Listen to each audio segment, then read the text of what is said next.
Сондықтан да халықтың ең бар өзінің тіршілігіне керекті жағдай мал. Малына жайылым болса, енді осы ауылдың іргесіне келіп жыртып жатыр. Малдың жаятын жері жоқ. Қазір рыбий инспектор жоқ. Воруют тоннами. Келет кетет бәрібір біздің елге өзіміздің жанымыз ашымайды. Еккіздіру, не болмаса ол мәселемен айналыстыруға рұқсат берілмейді. Ол болмайды, ол қайшы келеді. Барлығы осы жайылымға келеді. Сондықтан қазір малдың баратын жері жоқ. Мынау біздің жайылым жер, міне мал жаятын. Қысы жазу жерде мал жаямыз. Осы жерді бәрін жыртып тастады, енді егін егеміз деп енді. Иә, халыққа жайылым жоқ.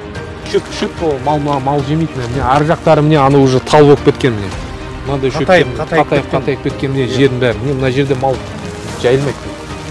Осының өзіне жету үшін бізге егіннен өту керек қой мал. Егіннен қалай өтесің? Штрафовать.